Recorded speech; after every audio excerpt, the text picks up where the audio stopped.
Assalamualaikum warahmatullahi wabarakatuh. Perkenalkan, nama saya Deborah Agustina Simatupang dengan NIM C1B020030. Saya berasal dari kelas R003 Manajemen. Pada kesempatan kali ini saya akan memenuhi tugas ujian tengah semester dari mata kuliah Manajemen Strategik. Yang pertama adalah definisi manajemen strategik menurut para ahli.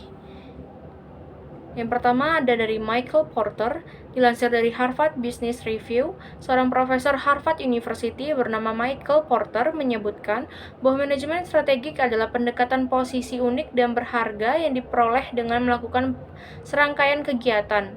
Porter juga menyebutkan bahwa dalam merumuskan strategi bersaing harus mempertimbangkan kekuatan dan kelemahan perusahaan, nilai pribadi, peluang dan ancaman industri, serta harapan dari masyarakat. Yang kedua dari John A. Pierce dan Richard B. Robinson. Mereka menyebutkan dalam buku Strategic Management menyebutkan bahwa manajemen strategis adalah perencanaan skala besar dan jangka panjang agar organisasi dapat berinteraksi secara efektif dalam produksi dan mengoptimalkan pencapaian baik tujuan dari strategis maupun operasional. Yang ketiga ada dari Stephen P. Robbins dan Mary Coulter. Mereka menyebutkan dalam buku manajemen bahwa manajemen strategi adalah tugas penting yang dilakukan manajer untuk mengembangkan strategi organisasi mencakup perencanaan, pengorganisasian, kepemimpinan, dan pengendalian. Selanjutnya adalah manfaat manajemen strategik bagi perusahaan. Nah, proses dari manajemen strategik ini dapat menghasilkan keputusan yang terbaik bagi perusahaan karena adanya interaksi antar kelompok yang mengumpulkan berbagai macam keputusan strategik, baik lebih besar atau lebih banyak.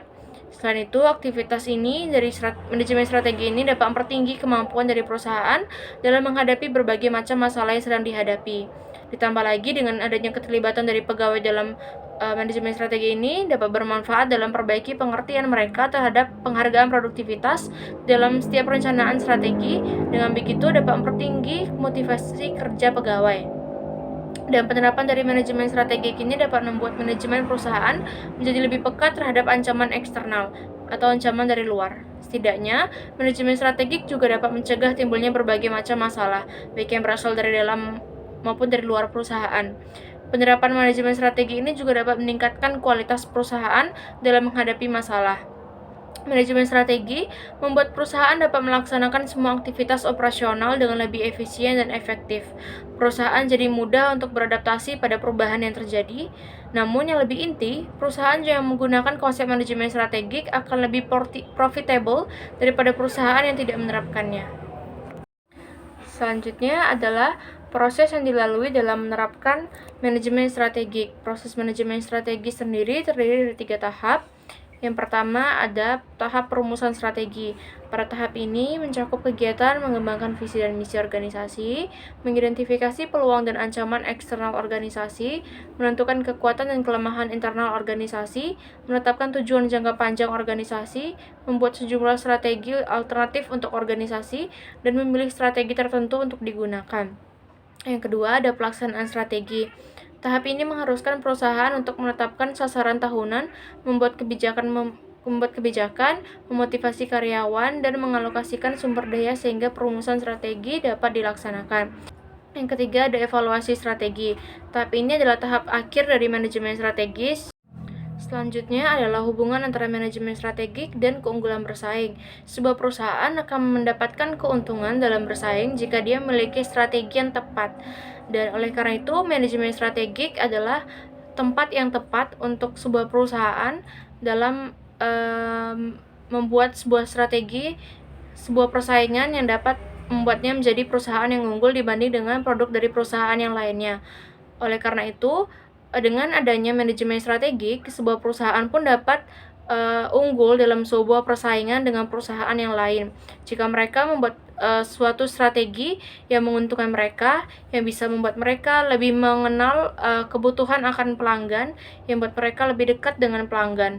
Oleh karena itu, sebuah manajemen strategik sangat dibutuhkan oleh perusahaan, dan jika manajemen strategik dikembangkan dengan baik, dipergunakan dengan baik, maka perusahaan pun dapat menjadi perusahaan yang unggul dalam produknya dan dalam persaingan.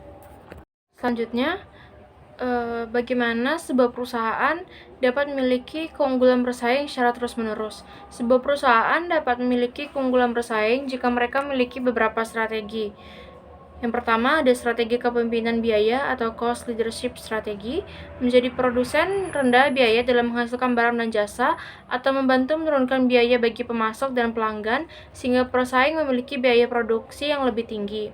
Yang kedua, dapat melakukan strategi diferensiasi atau differentiation strategi, yaitu strategi yang mengembangkan cara-cara untuk membedakan produk dan layanan dari para pesaing atau mengurangi keunggulan diferensiasi dari pesaing. Yang ketiga ada strategi inovasi atau innovation strategi. Strategi ini menemukan cara baru dalam melakukan bisnis. Strategi ini dapat melibatkan pengembangan produk dan atau jasa yang unik guna untuk memasuki pasar yang unik. Selanjutnya, strategi pesaing dasar yang dikemukakan oleh Michael Porter.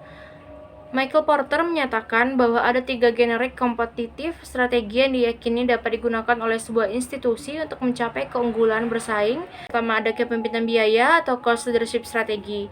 Kepemimpinan biaya mungkin merupakan bagian yang paling jelas dari 3 strategi generik. Di dalamnya, sebuah perusahaan menetapkan untuk menjadi produsen berbiaya rendah di industrinya.